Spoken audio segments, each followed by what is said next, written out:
자, 4과목 2018년 1회 4과목 시작하겠습니다. 4과목. 자, 61번 보시죠. OLED, 자, 유기발광 다이오드 디스플레이의 일반적인 장점으로 옳지 않은 것은, 그래서 여기서 뭐 보시겠습니다. LCD와 달리 자체 발광이라 백라이트가 필요 없다. 예, 가장 큰 차이였고요, 이게. CRT와는 달리 발광 소재의 수명이 길어서 버닌 현상과 같은 단점이 없다. 자, 버닌 현상은 OLED의 단점입니다. 자, 방막화 가능, 무게 가볍게, 그리고 TFT LCD보다 시야각이 넓어서 어느 방향에서나 동일한 화질을 볼 수 있다. 자, 그럼 뭐 옆에서 봤을 때 뭐 안 보이거나 이런 거 없죠. 그래서 여기 보시면 자, 자체 발광이므로 백라이트가 필요 없고 그만큼 장치의 부피가 줄어 방막화, 그러니까 이제 얇게 만들 수 있다는 거죠. 근데 단점으로는 발광 소재의 수명이 짧아서 장시간 같은 색을 노출하면 버닌 현상, 그러니까 타들어가는 것 같은 그런 눈에 보이는 얼룩이 남게 된다는 겁니다. 이 버닌 현상이 OLED에서 만들어지는 단점이다 라고 기억을 하시면 되겠습니다. 그래서 여기 있는 보기에 나온 내용들을 확실하게 암기를 하시고 그러고선 다음 회차 문제를 푸시면 도움이 많이 되실 겁니다. 자, IGS 파일 구조가 가지는 5가지 섹션, 이거는 뭐 암기를 하셔야 되니까 이거 뭐 수두룩하게 나왔죠. 넘어가고요. 자, 63번 푸시는 이제 방법을 좀 알려드리겠습니다. 이게 나왔을 때 뭐 다른 식을 뭐 정확히 쓰는 것보다도 어떻게 보면 자, 요런 원이 있답니다. 자, 요런 원이 있는데 원위의 점 P1, 1에서의 접선의 방정식. 자, 그래서 접선의 방정식을 구하는 것은 이렇게 있습니다. 근데 이제 다음 회차였나요? 보면 법선의 방정식을 구하는 게 나오거든요. 그래서 이제 이번에는 접선의 방정식을 구하는 거니까 뭐 그냥 암기로 푸시는 것도 나쁘지 않겠네요. 자, 요겁니다. 예, 접선의 방정식이 이거죠. 그래서 x1 그리고 예, x1 값 집어넣고 y1 값 집어넣고 이제 x1, y1으로 이렇게 집어넣고 하시면 나오는데 자, 보시면 답이 나왔을 때 이렇게 한번 계산해 볼까요? 예. 여기서 x1이 지금 그러니까 1,1이죠. 그러니까 1,1이니까 x 플러스 y는 뭐 2가 되네요. 간단한 식이네요. 그죠? 그래서 여기 중에서 이렇게 정리가 되는 걸 찾으시면 됩니다. 이거는 이제 마이너스니까 아니고 2x 2y인데 플러스 2 마이너스 2 없어지니까 아니고 x 플러스 y는 이거는 넘어가면 마이너스 2가 되겠으니까 아니죠. 근데 2x 플러스 2y는 4가 되니까 그죠? 정리하면 이렇게 되죠. 그래서 답을 이걸로 1번 이렇게 찾으시면 됩니다. 뭐 어렵게 생각하지 마시고 이 식 하나 좀 정리를 해 놓으시면 되겠고 저는 이렇게 계산을 해 보시면 되겠습니다. 자, 제시된 단면 곡선을 안내 곡선에 따라 이동하면서 생기는 궤적을 나타낸 것은 자, 이거는 수입이죠. 예, 그림에 보시면 이것도 많이 나와서 예, 정의된 경로를 따라서 이런 도형이 쭉 이어지면 이런 형상이 되겠죠. 예, 그래서 관 모델링 같은 걸 할 때 많이 씁니다. 실제로. 자, 65번. 자, 솔리드 모델링에서 모델링 결과 알 수 있는 물리적 성질이 아닌 것은 이죠. 그래서 여기서 비틀림 모멘트는 잘 보시면 바로 할 수가 없다는 겁니다. 솔리드 모델링은 모델링 됐을 때 그 물체 자체의 성질이라고 보시면 됩니다. 알 수 있는 것들이. 근데 비틀림 모멘트는 하중을 받고 있거나 그 구조물이 다른 다른 이제 주변 상황과 어떻게 연관이 됐을 때 그렇게 비틀림 상황이 생길 수 있을 때 나오는 게 비틀림 모멘트겠죠. 뭐 인장이나 압축 이런 것도 다 똑같습니다. 그래서 자기 혼자 갖고 있는 이런 물체 자체가 갖고 있는 질량, 관성 모멘트, 무게 중심 이런 것들을 알 수 있다는 거지. 비틀림 모멘트 예를 들면 뭐 압축강도, 인장강도 이런 것들은 바로바로 알 수가 없겠죠. 재질도 또 선정을 해야 되고 때문에 그래서 답은 3번이 되겠고요. 자, 와이어프레임 모델 특징. 자, 데이터 구성 간단하다. 처리 속도 빠르다. 물리적 계산 성질이 불가능하다. 은선 제거는 불가능하죠. 자, 불가능합니다. 수강 생각하시면 된다 했죠. 그래서 여기 있으면 이렇게 되죠. 이 뒤에 있는 것들이 가려질 수가 없죠. 그죠? 그렇게만 생각하셔도 이거는 헷갈리시지 않을 거니까 예, 넘어가고요.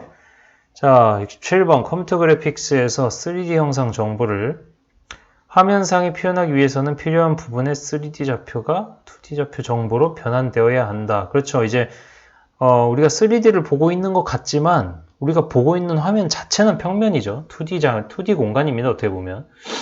그래서 이제 혹자는 2D로 보고 있는 우리 화면에 3D 형상을 띄우는 걸 2.5D라고 얘기를 하기도 합니다. 많이. 그래서 이와 같이 3D 형상에 대한 좌표 정보를 2D 평면 좌표로 변환해 주는 것을 무엇이 하라고 하는가? 이게 투영 변환의 의미입니다. 그래서 3차원 모델을 2차원 화면에 그렸을 때 원근감 또는 입체감이 나타나도록. 자, 그러니까 이런 원근감, 입체감이 있기 때문에 3D 공간처럼 보이는 거죠. 근데 이제 실제로는 화면에서 2차원으로 보고 있는 거기 때문에 예, 이게 투영 변환이 없이는 입체감 같은 게 전혀 살지 않겠죠, 당연히. 표현할 수가 없겠죠. 예, 그렇게 보시면 되겠고. 자, 68번 프린터 해상도 DPI. 자, 이거는 암기를 하시면 되겠죠. 다퍼 인치. 예, 인치당 쉽게 얘기해서 점의 수 이렇게 생각하시면 되겠죠. 자, 그럼 69번.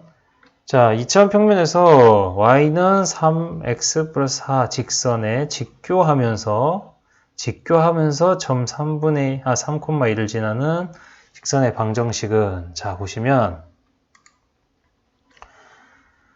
자, 서로 수직일 때 보시겠습니다. y는 ax와 y는 a-x, b- 두 직선 사이의 위치 관계에서 기울기가 서로 곱했을 때 마이너스 1이면 서로 수직이라는 것이 주어집니다. 그러면 여기서 쉽게 봐서 기울기가 3이죠? 근데 새로 어떤 식을 구했을 때 이렇게 되면 직각이 되겠죠, 서로 직각인 게 되겠죠? 그래서 여기에 b라고 하나 제시해 놓고 이 값을 대입하면 되겠죠. 그래서 1은 마이너스 1 플러스 b니까 b는 2가 되고 해서 이 값이 이렇게 나오게 되겠죠. b는 2니까 여기 대입하면 이 값이 답이 된다고 이렇게 쉽게 푸실 수가 있습니다. 요거 하나만 기억하시면 되겠죠, 여기서. 서로 직교하는 직선의 방정식 길이는 기울기의 곱이 마이너스 1이다 라고 기억하시면 되겠습니다. 자, 그리고 70번 형상 모델링에 대한 일반적인 설명 중 틀린 것은 자, 형상 모델링은 물체의 모양을 완전히 수학적으로 표현하는 과정이다. 예, 이게 맞는 말이고요. 컴퓨터 그래픽스는 시각적 디스플레이를 이용하여 부품의 설계나 복잡한 형상을 표현하는 데 이용될 수 있다. 예, 맞는 말이죠. 3차원 모델링 및 설계는 현실감 있는 3차원 모델링과 시뮬레이션을 가능하게 하지만 물리적 모델에 비해 비용이 많이 소요되는 단점이 있다. 아니죠, 당연히. 물리적으로 모검이나 이런 작업을 하면 직접 재료비나 아니면 노동이 많이 들어가죠. 근데 컴퓨터를 설계해 보면 여러 가지 상황에 대한 시뮬레이션도 되고 모양도 쉽게 바꿔볼 수 있는 당연히 이제 노력과 비용이 덜 들겠죠. 그래서 이게 3번이 답이고 구조물의 응력 해석, 열 전달, 변형 및 다른 특성들도 시각적 기법들로 잘 표현될 수 있다. 이것도 맞는 말입니다. 그 컴퓨터를 이용해서 CAD나 캠 프로그램을 이용해서 하는 것들이 이런 것들입니다. 시뮬레이션을 해보는 거죠. 직접 그 제품에 사용하는 상황이나 이런 것들을 가정을 해서 시뮬레이션을 잘 해볼 수 있는 게 컴퓨터를 이용한 형상 모델링을 하는 것들, 이런 것들이니까, 그죠? 보시면 되겠고요. 자, 71번. 주어진 물체를 윈도우에 디스플레이 할 때 윈도우 내에 포함되는 부분만을 추출하기 위해 사용되는 2차원 전달 코엔-서덜랜드 알고리즘은 윈도우를 포함한 2차원 평면을 9개의 영역으로 구분하여 각 영역을 비트 스트링으로 표현한다. 모든 영역을 최소 비트 수로 표현하기 위해 이 알고리즘에서 사용되는 코드의 길이는 4비트입니다. 그래서 여기 보시면 이게 뭐 이것도 문제 한번 나와갖고 이렇게 정리를 한 번은 하셔야 될 것 같은데 코엔 서덜랜드 전단 알고리즘이란 게 있어요. 그래서 지정된 윈도우의 위치 관계를 나타내는 4비트, 6비트의 아웃 코드를 계산하고 그 값이 모두 0이면 선을 받아들이고 0이 아니면 버리도록 설계된 알고리즘이다. 그래서 이렇게 표현하기 위해 최소의 비트 수는 4비트라는 것. 이 4비트라는 것, 최소의 4비트라는 것. 4비트, 6비트를 사용하는데 4비트가 최소 비트 수라는 것 정도 기억하시면 될 것 같습니다. 더 이상 뭐 어렵게는 이거는 나오기 힘들 것 같고요. 자, 72번 형상 구속 조건과 치수 조건을 이용하여 형태를 모델링하는 방식은 자, 이건 이제 파라메트릭 모델링입니다. 파라메트릭. 그래서 이 작업 순서도 기출문제에 나온 적이 있거든요. 그래서 이 기출문제도 한번 읽어보시고 정리를 해 놓으시면 되겠고 자, 배지어 공면의 특징 이것도 하도 많이 나왔죠. 예, 진짜 기출문제에서 거의 안 나온 회가 없는 것 같은데 뭐 답은 1번입니다. 공면을 부분적으로 수정할 수 있는 게 아니고 하나의 조정점만 움직여도 곡선 공면이 다 바뀌는 거죠. 배지어의 특징이 그죠? 이렇게 보시면 되겠고 자, 74번 모델링 기법 중 컴퓨터를 이용한 자동 공정 계획에 가장 적합한 모델링 자동 공정 계획에 적합한 모델링은 특징 형상 모델링입니다. 여기 있는 피처 베이스드 모델링이 이겁니다. 특징 형상 모델링. 그래서 이 CAPP는 보시면 자 CAPP의 설명이 나옵니다. 아이고 죄송합니다. 설명이 나옵니다. 컴퓨터 지원 설계 CAD 그리고 컴퓨터 지원 제조 CAM 등 전통적으로 사람이 해오던 공정 계획을 컴퓨터 발달과 더불어 이렇게 나오고 좀 더 빠르고 정확하게 공정 계획을 세우고자 하는 분야이다. 여기에 이제 적합한 게 특징 형상 모델링이라고 이렇게 매칭이 되어 있다는 거 보시면 되겠습니다. 자, 그리고 75번 이것도 많이 나와서 예, 뭐 한번 읽고 넘어가겠습니다.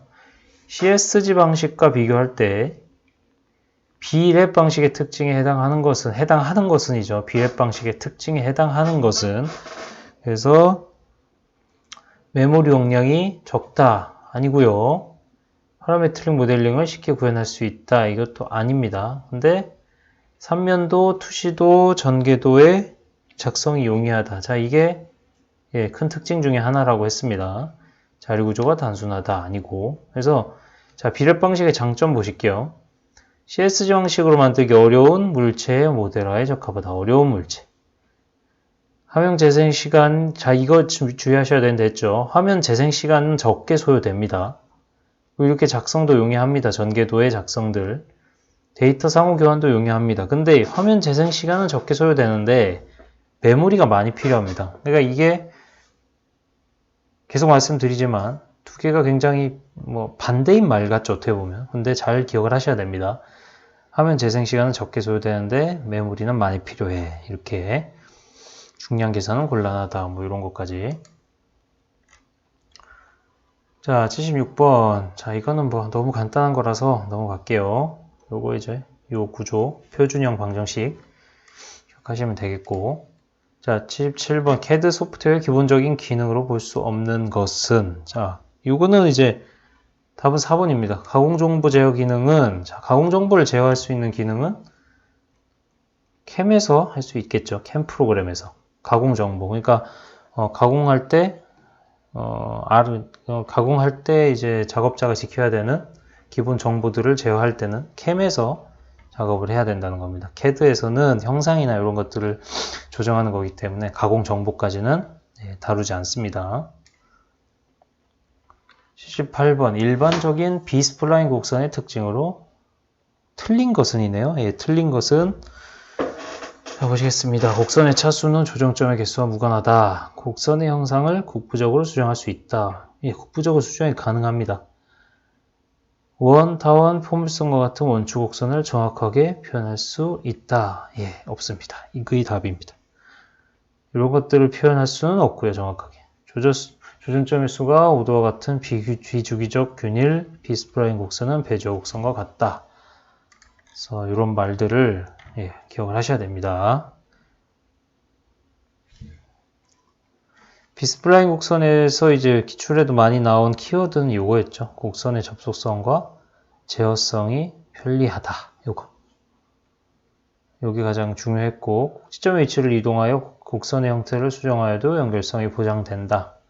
그러니까 이게 보강 기능이 있다라는 것, 이 정도를 기억을 하셨을 텐데, 예, 이렇게도 문제가 나왔다는 것 공부를 하시면 되겠고, 이렇게 문제 보기에 나온 것들은 뭐 오답은 당연히 고쳐서 기억을 하셔야 되고요. 예, 다른 답이 아닌, 그러니까 맞는 말인 보기들은 특히 정확하게 공부를 해 놓으셔야 됩니다. 가장 중요한 우리 공부할 때의 소스라고 보시면 되겠어요. 자, 79번 2점 평면에서 원을 정의하고자 할 때, 자, 이거 원은 원도 몇 번 했죠? 이렇게 한번 보시고요. 딱 하나의 원을 정확히 정의할 수 있는 방법으로 뭐 이런 것들이 있다는 겁니다.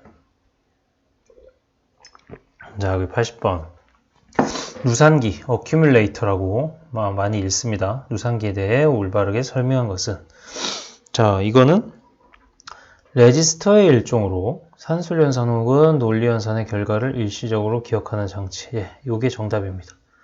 요 의미를, 예, 요 의미 하나 정도 기억을 하시면 되겠습니다. 예, 뭐 이거는 그렇고요. 그래서